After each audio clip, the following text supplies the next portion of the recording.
ऐसी social justice नहीं चाहिए जहां शेड्यूल कास्ट की महिलाओं का बलात्कार हो। ऐसी सोशल जस्टिस नहीं चाहिए कि जहां शेड्यूल कास्ट को मारने के लिए आप AK-47 दे दो। ऐसी सोशल जस्टिस नहीं चाहिए जहां शेड्यूल कास्ट के अधिकारियों को आप मार दो और जिसने मारा उसे हीरो बना दो। ऐसे सोशल जस्टिस का मैं विरोध करता हूं जिस सोशल जस्टिस के अंदर शेड्यूल कास्ट कम्युनिटी के अधिकारी और शेड्यूल कास्ट कम्युनिटी को अपमानित करने वाले लोगों को आप हीरो बनाते हो। ऐसी सोशल जस्टिस का मैं व्यक्तिगत तौर पर विरोध ये इसलिए करता हूं कि अगर कोई राज्य सरकार वो हीरो बना रही है किसी अनुसूचित जाति के हत्यारों को, तो मैं उसका निरंतर विरोध करूंगा। लेकिन मायावती के अलावा देश में इतने दलित नेता किसी ने विरोध नहीं किया। नहीं, आप जब ये कहते हैं कि बीजेपी की बी टीम है, तो अब आज ये सवाल पूछिए कि क्या कारण है कि बहन जी ने न केवल खुल के इस बात का विरोध किया बल्कि बोलने के बाद तुरंत ही CBI और ED आज बहन जी के पीछे लग जाती है और कोई नहीं बोलता।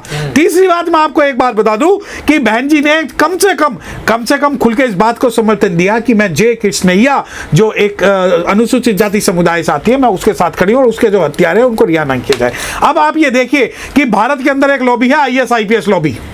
भारत के अंदर एक लॉबी है IAS IPS लॉबी। अगर किसी IAS का बाल भी टूट जाए ना, वो पूरे भारत को हिलाकर रख देती है, हाहाकार मचा देती है। परंतु जिस प्रकार उनकी जो चुप्पी है, एक IAS को मॉब लिंचिंग करके मारा गया और IAS association of India, IPS association of India जिस प्रकार अपने मुंह में दही जमा कर बैठी हुई है, तो मैं इस पूरे रूप से, मैं अपने पूर्ण रूप से इस बात को कह सकता हूं कि वो संस्था भी कहीं ना कहीं जातिवादी है। और जब अनुसूचित जाति के IAS IPS पे कोई अत्याचार की बात होती है तो वो संस्था किसी भी प्रकार से उनका समर्थन नहीं करती। लेकिन सर, बिहार में जो दलित नेता है वो कहाँ गए जो बहन जी को बोलना पड़ा है आज? नहीं, बहन जी को आज नहीं बोलना पड़ा। बहन जी ने तब बोल दिया था जब ये नोटिफिकेशन लेके आए थे, और जिस नोटिफिकेशन के तहत न केवल आनंद मोहन बल्कि 27 और अपराधी, और जिन पे अधिकतर जो आरोप है वो गरीबों के और अनुसूचित जाति के लोगों पर हमले करने का आरोप है। आपको शायद ये बात ना पता हो कि इसमें से जो अधिकतर जो लोग रिहा हुए हैं वो एक विशेष जाति के हैं, और उस जाति के लोग हैं जो सत्ता में बैठी हुई है। शायद आपको ये बात नहीं पता हो कि आनंद मोहन के साथ साथ 27 जो अलग अधिकतर लोग हैं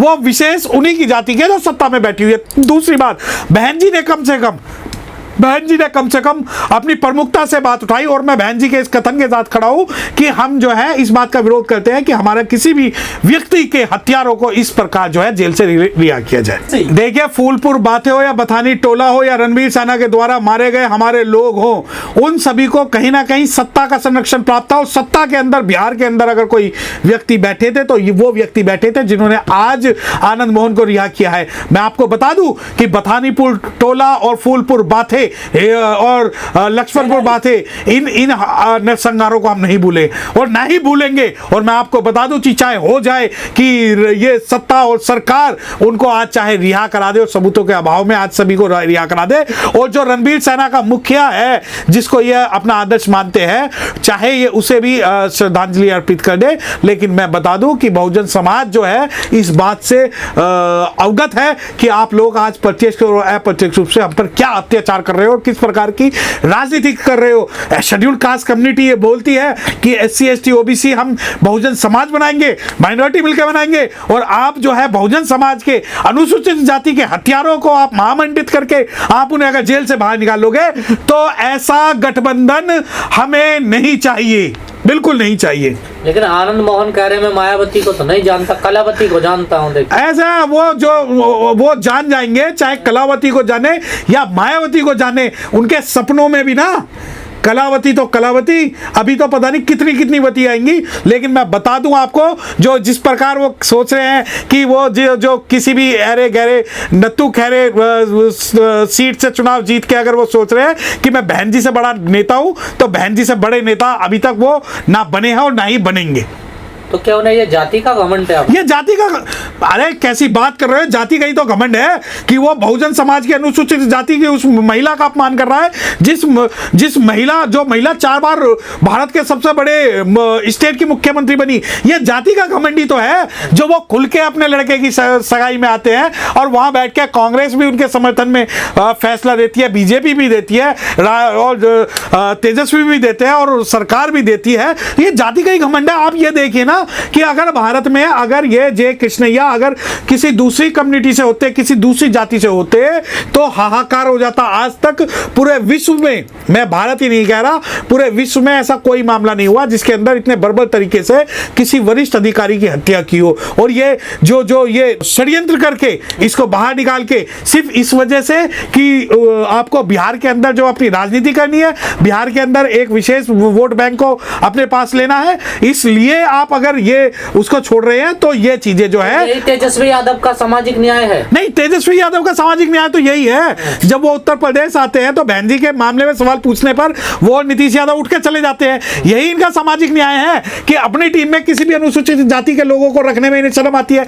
यही इनका सामाजिक न्याय है कि जब रणबीर सेना का मुखिया मरता है तो ये उसे श्रद्धांजलि देते हैं। और यही इनका सामाजिक न्याय है कि अनुसूचित जाति पर अत्याचार करने वाले लोगों को ये महामंडित करके अपनी सरकार में रखते हैं। और यही इनका सामाजिक न्याय है कि अगर ये लोग सोचते हैं कि सिर्फ और सिर्फ अनुसूचित जाति के लोग तुम्हारा वोट बैंक है, तो ये दिन दूर नहीं कि जब अनुसूचित जाति अपनी लड़ाई लड़ेगी। और मैं आपको ये बात बता दूं कि अगर अनुसूचित जाति SC ST OBC की बात करती है तो उनके समाज पर अगर अत्याचार होगा तो वो सिर्फ और सिर्फ शेड्यूल कास्ट की बात करेगी, ना OBC की बात करेगी, ना शेड्यूल टाइप की बात करेगी। और जो हक परस्ती में हमारे साथ खड़ा होगा, जो संविधान को बचाने के लिए हमारे साथ खड़ा होगा, हम उसके साथ डट के खड़े रहेंगे।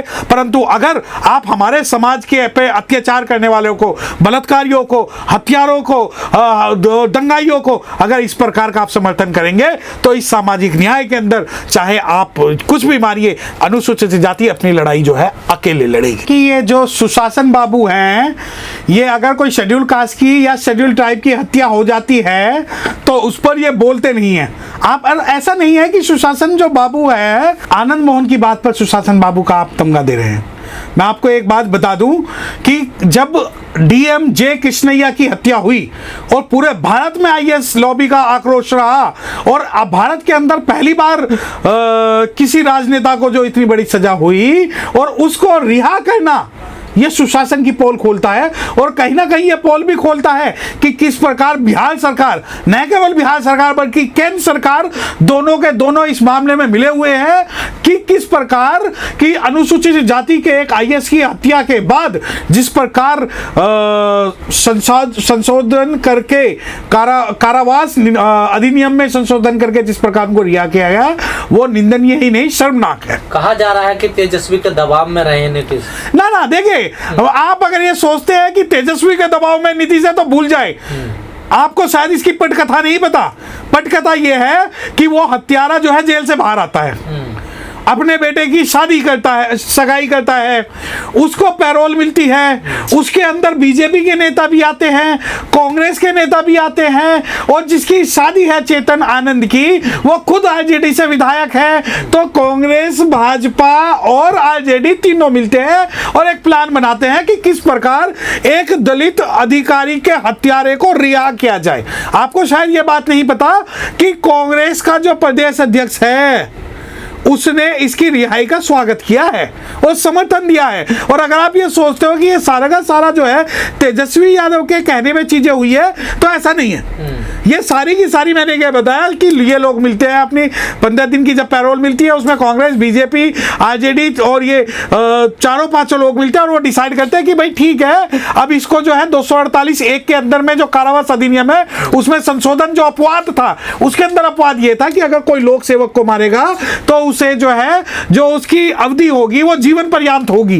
परंतु इस मामले में अब वो 25 तारीख को उन्हें वापस जाना है, 25 तारीख को वापस आने के बाद में इन्होंने संशोधन कर दिया है तो ये बाहर आ जाएंगे। तो अगर आप ये कहते हैं कि सिर्फ और सिर्फ तेजस्वी यादव के कहने पे हुआ है तो मैं ये नहीं मानता। पर तेजस्वी ने विरोध भी तो नहीं किया ना। देखिए मैंने आप मेरे स्टेटमेंट का मतलब ये मत लगाइए कि मैं राष्ट्रीय जनता दल का समर्थक हूं या तेजस्वी यादव का समर्थक हूं। मैं आपको एक बात बता दूं कि अगर शेड्यूल कास्ट की सबसे ज्यादा हत्याएं हुई हैं वो लालू यादव के समय में हुई है। जो रणबीर सेना जो टॉप किया वो लालू यादव के समय पर पनपा था। उसके अलावा जो अहरिया कांड हुआ, पुरुलिया कांड हुआ, ये जितने भी कांड हुए वो सारे के सारे जो हुए वो ये आरजेडी के शासनकाल में हुए।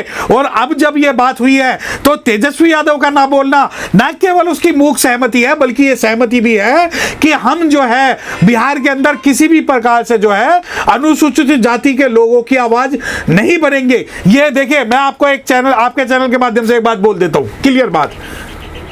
अगर कोई व्यक्ति ये कहता है कि SC ST OBC का गठबंधन बनेगा तो मैं ऐसे गठबंधन का विरोध करता हूं जिसके अंदर OBC की सरकार शेड्यूल्ड कास्ट के हत्यारों को बाहर करती है। और मैं चाहे कितना ही आप इस बारे में मुझसे आपत्ति करें या आरोप लगाए, परंतु मैं बता दूं कि जब शेड्यूल कास्ट की हक की बात होगी, लड़ाई की बात होगी, तब शेड्यूल कास्ट के साथ खड़े होंगे। आज क्या कारण है जो SC ST OBC की बात करने वाले लोग आज सारे के सारे OBC आनंद मोहन के बाहर आने पर आज जो है खुशियां मना रहे हैं। और जब बहन मायावती जब बोलती है कि आनंद मोहन को रिहा ना किया जाए क्योंकि हमारे जो वरिष्ठ अधिकारी जो DM J कृष्णैया को जब जिस प्रकार से हत्या की गई है, मैं आपको बता दूं कि ये मॉब लिंचिंग जो हुई थी वो कहीं ना कहीं पूरे का पूरा एक षड्यंत्र था। और इस प्रकार हमारे अधिकारियों को मारकर अगर कोई भी कम्युनिटी, कोई भी राजनीतिक पार्टी अगर हथियारों का समर्थन देती है तो मैं खुल के उस पार्टी का, उन लोगों का विरोध करूंगा।